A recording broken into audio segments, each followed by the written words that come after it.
It's 12:06 in the morning and my phone lights up on the nightstand. My brother sent a screenshot, no caption, just 3 words underlined in someone else's comment, "You need us." I read it 4 times before I let myself believe this isn't a joke to him anymore. Here's what actually stopped me. The research says women and men report almost the exact same rate of loneliness, nearly identical numbers, year after year. But underneath that time, men are drowning quieter and longer, less likely to name it, less likely to ask anyone for a rope. I typed back, "Go to therapy," then deleted it, twice, because I know how that sounds coming from someone who's never had to carry what he's carrying. Telling a drowning man to simply swim harder isn't advice, it's just another way of looking away from him. So I put the phone down and made myself sit with the ugly possibility that this isn't a him problem, that the loneliness eating my brother alive was never really his to fix alone because it was never only his fault to begin with. It's built into something bigger. Okay, that's the easy version of it. Here's the actual version. Something doesn't just make men lonely by accident and shrug. Whole industries, whole belief systems, whole political platforms are built on my brother staying exactly this stuck, this ashamed, this convinced the answer is one more purchase, one more grind, one more year of silence. So I started asking a question I didn't want the answer to. Who actually benefits from Eli feeling this alone? Not in some abstract way, literally. Whose bank account, whose subscriber count, whose campaign donations go up every time a 29-year-old man decides women are the enemy instead of the landlord? I scrolled through the comments under that video for way too long. Every time a woman said something like, "I don't need a man in my life," the replies lit up like she'd committed a crime. Entitled, "Self-centered, Bitter." I kept thinking, why does a sentence about her own life cost him this much? Then I made myself actually look at the model we all grew up worshiping. The husband earns, the wife tends. It gets sold to us as romance, but underneath it, it's a transaction. 2 people plugged into each other's survival like extension cords. And nobody ever called it what it was, which is need. He's supposed to bring home the paycheck. She's supposed to keep the house running, raise the kids, manage the emotional weather of the whole family, and none of that second job ever shows up on a pay stub. It's real work. It's just work that was never allowed to have a price tag. My mom told me once, half joking, that her whole job growing up was learning how to pick a good provider. Not a good person, necessarily a good provider. That was the entire curriculum. Find someone who can shelter you, and organize your whole personality around being worth sheltering, worth choosing, worth being kept. And on his side of it, being a man used to come with an actual social reward. You provided, you protected, and in exchange, people looked up to you. You weren't just tolerated, you were the hero of the story, the one the whole household structure was quietly built around. Having a wife on your arm wasn't just companionship, it was proof. Proof you'd made it, proof you were finally a real man and not some unfinished version of one. I think about how much of my dad's pride was tied up in that single fact, having someone to call his. I almost didn't write the next part down because it makes me look at my own childhood differently. Nobody sat us down and explained the script directly. It came in through every movie where the hero gets the girl as his reward. Every commercial where the right watch means someone beautiful finally notices you. That's why so many men wear a high body count, or a fat bank account, or a wedding ring like a medal. I'm not saying that to mock anyone. It's exactly the socialization we were handed. We were taught our worth shows up in what we've accumulated, not in who we actually are underneath it. Which means our whole sense of being someone got wired straight into whether a woman wanted us. I only feel real if she picks me. I only feel like a man if somebody validates it. That's not a small thing to build an entire identity on top of, and it was never stable to begin with. Here's the part that stings. That whole traditional picture, the one Eli still quietly grieves, was never actually the safe, happy arrangement it advertised itself as. It was a romanticized story sold to 2 generations of people, and it's only now, decades later, being exposed for the lie sitting underneath the frame. So when women started actually getting the independence they were promised, and men were still standing there expecting to be needed the way their fathers were needed, of course it collided. It's not that women changed the rules out of spite. It's that the rules were never going to hold forever anyway. And the truth, the one nobody wants printed on a card, is that neither of them actually needs the other to be happy. Not really. Not in the survival sense it used to be. Eli doesn't need a wife to be a whole person, and no woman needs a husband to be one either. When I said that out loud to Eli, he got defensive faster than I expected, and that reaction told me more than his words did. If a sentence like that can make you this angry, it isn't because it's wrong. It's because some part of you already suspected it and hated hearing it confirmed. To be fair to him, wanting to be wanted isn't some broken, entitled thing. It's human. Everyone, women included, wants to feel desired by somebody. I'm not going to pretend that need disappears just because it's inconvenient right now. The problem was never the wanting. It's what we built on top of it. Here's a distinction I've had to sit with for a long time. You can deserve happiness, deserve love, deserve somebody choosing you, and still not be owed any of it by anyone specific. Eli deserves a good partner someday. That doesn't mean any particular woman, or women as a category, owe him one. This is the part 1 keep avoiding actually writing. If you believe a relationship is the cure for everything wrong in your life, you've already set yourself up to fail before you've even met anyone, because no person, no matter how much they love you, can be the entire treatment plan for your loneliness. And once you're set up to fail like that, blame becomes the easiest exit available. If she's the cure and the cure never shows up, then obviously she's the villain of the story. It's a tidy explanation. It's also a lie that lets you avoid every harder, messier, more structural question underneath it. When Eli talks about wanting the old family model back, I don't think he's actually talking about wanting to be loved. If he's honest, and I've watched him get honest exactly once about this, it's really about missing a kind of control he was promised and never got to hold. That's a different ache entirely. Time to wake up from the romanticized past, I told him, and I know that sounds harsh. That lifestyle was heavily propagandized to my parents' generation, sold to them through every channel available, but it was still ultimately something people chose to walk into. Nobody forced my grandmother into that kitchen at gunpoint.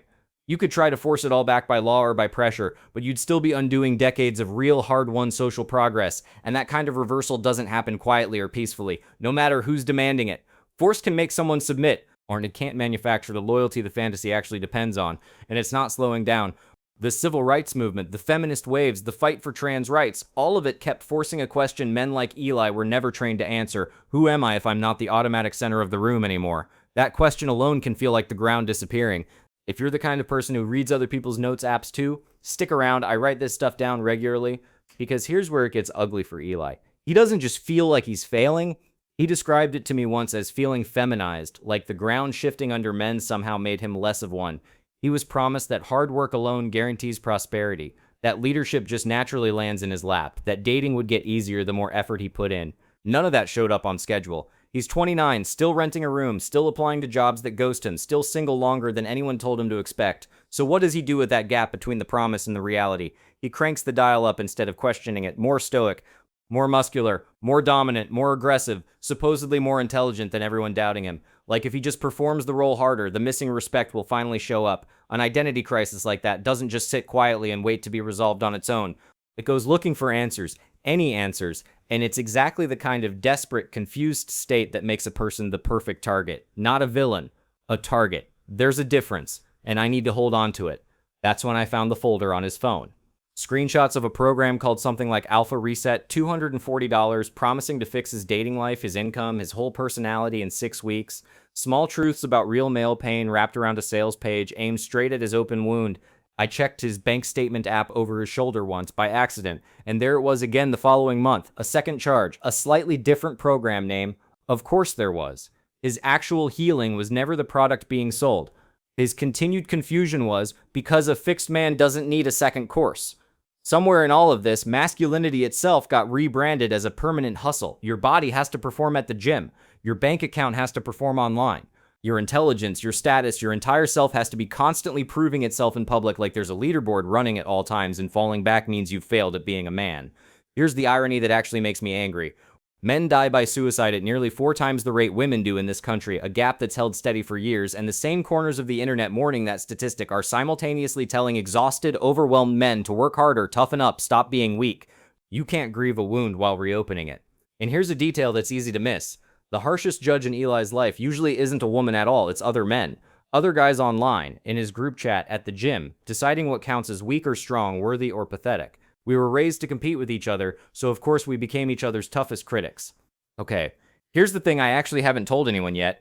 I looked up how the algorithm treats videos like the ones in Eli's history, and anger, loneliness, identity searching. All of it keeps people watching longer than contentment ever does. Our worst feelings aren't a glitch in the system, they're the fuel it runs on. Even the identities being marketed to him as rebellion are just products. The gym bro look, the quiet old money aesthetic, the performative sensitive guy, each one claiming to reject the system while being sold through the exact same system. A store shelf of masculinities, $40 a month, cancel anytime, none of it actually free. And meanwhile, the actual breadwinner job got harder, not easier. Eli's paycheck barely moved in the 3 years since he started that job, while rent near him climbed almost every single lease renewal. He's supposed to provide the way our father did, on a wage that buys noticeably less than it did when our father was his age. He did the math with me once, out loud, at my kitchen table. Rent, groceries, the loan payment, the phone bill, and at the end there was $11 left over for the rest of the month. Buying a home like our parents did isn't a stretch goal for him anymore. It's basically fiction. So it made a strange kind of sense when he started talking about enlisting. Steady pay, real healthcare, an actual pension, and underneath all of that, something he said out loud that stuck with me. People would finally look at him like he mattered again, like he'd found something worth doing with his one life. There's an old idea underneath that decision that neither of us invented. For most of human history, a man wasn't fully respected until he'd proven himself as a warrior, until he'd had some battle, some conquest, some war to point to. So when Eli says he finally has something to fight for, I understand exactly which script he's reading from. There's a recruiter's business card in my sock drawer. Ronald Hastings, Army National Guard, a phone number I've dialed halfway through 4 different times and hung up on. I keep it because it's the only real plan on the table. No trust fund, no down payment sitting in a savings account, just tuition help, a pension in 20 years, and health insurance that doesn't make me choke. But here's the layer under that. The state doesn't care whether it wears a crown or holds an election. It just needs bodies willing to be used, and a democracy is just better at making you volunteer for it. Nobody drafts me in 2026. They just make sure my other options run out first. That's the part that makes me want to throw my phone across the room. The same feeds posting about the male loneliness crisis, worried about how early men are dying, are the ones cheering on a 19-year-old for giving his legs to a flag, then calling him fragile 6 months later for flinching at fireworks. You can't demand the sacrifice and then diagnose the wound as a personality flaw.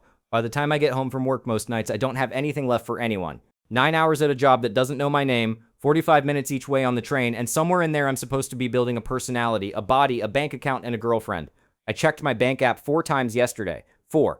Okay, here's the part 1 keep avoiding writing down. When you're that tired and that alone for long enough, something in you stops looking for connection and starts looking for someone to blame. Isolation doesn't just make you sad, it makes you searchable. It makes you the exact shape of person a certain kind of forum has been waiting for. And that's exactly where certain men are standing, arms open, filming it for content. Not every guy in those spaces found his way there through ideology. A lot of them found it through a Tuesday night with nobody to call, and someone in a comment section finally saying the loneliness wasn't his fault. The kindness is real. That's what makes it work. Then there's the part that's not even hidden. It's written into an actual policy blueprint. Project 2025 states plainly that families with a married mother, father, and their children are the foundation of a well-ordered nation, that the male-female pairing is essential to human nature, and that every child has a right to a mother and a father. Not a vibe I'm reading into things. A stated goal, printed in black and white. Okay, that's the structural version, the one where none of this is my fault and I need to sit with the second half too.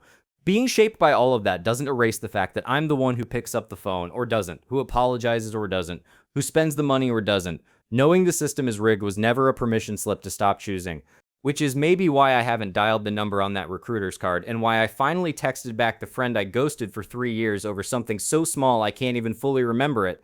Forgiving him, and honestly forgiving myself, felt like stepping off a hierarchy I didn't choose to climb. Redemption isn't weakness. Competing over who was more right the longest, that's the actual weakness. There's a reason the women I know seem to carry this better, and it's not that they hurt less. It's that a lot of them kept a friend they called just to talk, not to network, not to compete. Back in 1990, about 3% of men said they had no close friends at all. Now it's 15%. We didn't lose the instinct. We lost the practice. I keep coming back to the money because the money is where all of this actually lands on me. Somewhere along the way, I let my worth as a person get wired directly into my income, and that's the most exploitable thing I own. If my value as a man is tied to a number in an account, then anyone who controls that number owns a little piece of my self-respect too. And here's the ugliest layer, the one I really didn't want to write. Last year, I made fun of a guy at work for crying in his car in the parking lot, thought it made me look solid together. It didn't make me stronger. It just meant 2 men sat alone that week instead of 1, and I was the reason for the second one. The recruiter's card is still in that sock drawer, corner soft now from how many times I've picked it up and put it back.